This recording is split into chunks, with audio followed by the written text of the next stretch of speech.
अस्सलाम वालेकुम व्यूअर्स, मैं हूं शेर मोहम्मद और आप देख रहे हैं learn with two B YouTube channel. और आज के इस लेक्चर में हम सीखने जा रहे हैं test data and importance of testing कि टेस्ट डेटा क्या होता है और टेस्टिंग की इम्पोर्टेंस क्या है, टेस्टिंग की अहमियत क्या है। After solving a problem we need to test whether the solution is correct or not, and for testing we need test data। जब भी हम किसी प्रॉब्लम का सलूशन निकालते हैं जब भी हम किसी प्रॉब्लम को सलूशन निकालते हैं तो हम उसको चेक करते हैं क्या ये सलूशन जो है करेक्ट है या करेक्ट नहीं है।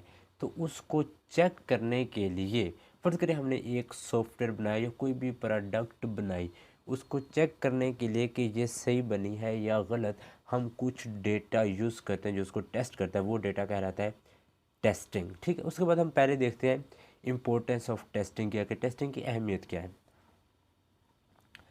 Testing is essential to point out the defects and errors made during finding a solution to some problem. किसी भी प्रॉब्लम का को हल करने के लिए जो डिफेक्ट्स या जो एरर होते हैं उसके लिए डेटा की टेस्टिंग किया, उसके लिए टेस्टिंग ज़रूरी है। ठीक है, it helps in improving a solution, ये सोल्यूशन को इम्प्रूव बेहतर करने के लिए हमारी मदद करती है। If one solves a problem and someone else uses that solution for commercial purpose then the commercial activities depend upon the correctness of that solution. ठीक है, अगर क्या करता है कोई बंदा या हम कोई एक सॉल्यूशन बनाते हैं किसी चीज़ का, ठीक है, किसी चीज़ के ऊपर किसी भी चीज़ प्रॉब्लम के लिए हम कोई सॉल्यूशन तैयार करते हैं और उस सॉल्यूशन को किसी बगैर टेस्ट किए, बगैर उसको चेक किए कि ये सही काम कर रहा है या गलत, किसी कमर्शियल पर्पज़ के लिए इस्तेमाल किया जाए तो हो सकता है वो नुकसानदा भी साबित हो सकता है। ठीक है, इसी तरह a car is delivered to a customer after testing. जब भी ये कोई कार बनाने वाली कंपनी कोई कार मार्केट में लॉन्च करते हैं तो उससे पहले उसकी टेस्टिंग की जाती है। Upon launching a new car it is usually tested with a robot driver who hits the car with the wall. वो क्या करते हैं, उस कार को लॉन्च करने से पहले एक रोबोटिक ड्राइवर के ज़रिए एक वॉल के साथ, एक दीवार के साथ टकराते हैं और it is use to test whether the air bags and other security systems are functioning or not, कि उस एक्सीडेंट में उस कार का क्या नुकसान होता है, कितना होता है, क्या उसमें जो भी फिर उसके सीन होते हैं वो सारा कुछ चेकआउट किया जाता है। ठीक है,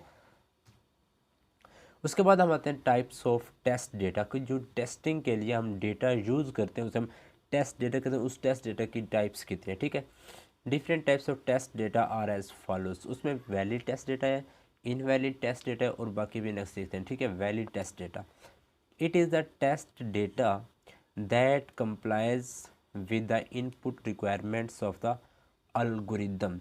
ये वो वैलिड टेस्ट डेटा वो टेस्ट डेटा होता है जो अल्गोरिदम की रिक्वायरमेंट्स के अकॉर्डिंग होता है। ठीक है, if an algorithm is supposed to make a numeric values between 1 and 100, अगर एक टेस्ट डेटा किसी न्यूमेरिक वैल्यूज़ मतलब 1 से 100 के दरमियान के लिए बनाया गया है, then any value between 1 and 100 is valid test data.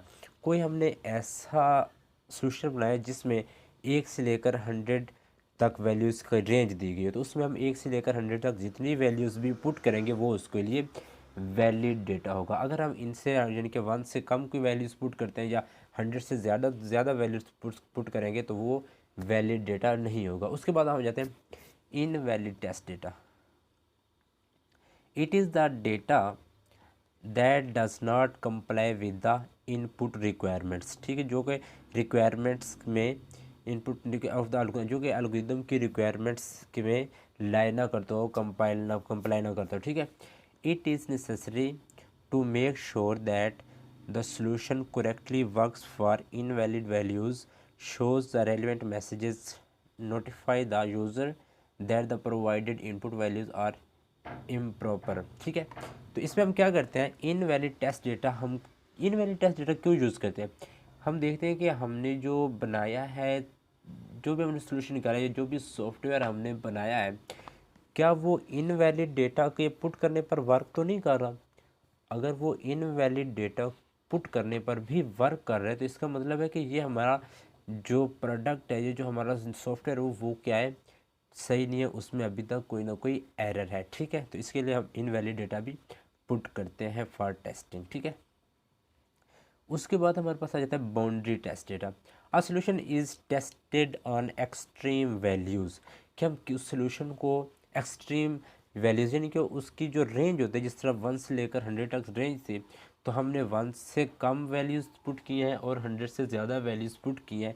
अगर वो रेंज से ज़्यादा यानी कि बाउंड्री क्रॉस करके हमने वैल्यूज़ पुट की हैं, अगर उन पर भी वो वर्क कर रहा है, इसका मतलब क्या है कि हमारा वो जो सॉफ्टवेयर वो क्या है, उसमें कोई ना कोई एरर बाकी है। ठीक है, उसके बाद आ जाता है हमारे पास रॉन्ग डेटा फॉर्मेट।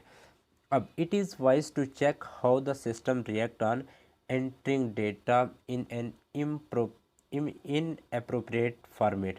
अगर हम इन अप्रोप्रिएट फॉर्मेट यानी कि अगर हम कोई गैर मौजू फॉर्मेट देते हैं उस पर डेटा हमारे, उस पर हमारा वो सॉफ्टवेयर वो काम कर रहा है या नहीं कर रहा। ठीक है, इसके लिए हम कहते हैं for example giving an alphabet as input with in a numeric value is expected. तो हमने क्या किया है, कोई ऐसा सॉफ्टवेयर बनाया जिसमें हमने न्यूमेरिक वैल्यूज़ पुट करनी थी। हम न्यूमेरिक की बजाय उसमें कोई अल्फ़ाबेट्स पुट कर रहे हैं। अगर वो अल्फ़ाबेट्स पर भी हमें कोई ना कोई रिस्पॉन्स दे रहा है, पर भी वर्किंग वो स्टार्ट कर दी उसने, इसका मतलब है कि वो जो है हमारा सॉफ्टवेयर उस पर अभी भी कोई वैल्यू बाकी है। ठीक है, ये हम चेक करते हैं। अगर वो बिल्कुल सही होगा तो वो गलत वैल्यूज़ पर कोई आउटपुट नहीं देगा। ठीक है, उसके बाद अब्सेंट डेटा। अब्सेंट डेटा क्या होता है? ये अब्सेंट डेटा हम क्यों पुट करते हैं? It is also important to investigate that the solution still works if less number of inputs are given then expected. अच्छा, फ़र्ज़ करें हमने कोई ऐसा सॉफ्टवेयर बनाया जिसमें हमने क्या है, रेंज दी है। जिस तरह हमारे आईडी कार्ड होता है, उसके नंबर की रेंज हमारे पास होती है 13 नंबर हम पुट करें तो उसको काम करना चाहिए। अगर हम 13 से अबव या कम नंबर पुट करें उस पर भी वो वर्किंग कर रहा है, तो इसका मतलब है अभी तक भी हमारे उस सॉफ्टवेयर में कोई ना कोई एरर है। ठीक है, तो दोस्तों ये था आज का हमारा वेरी वेरी इंपॉर्टेंट टॉपिक।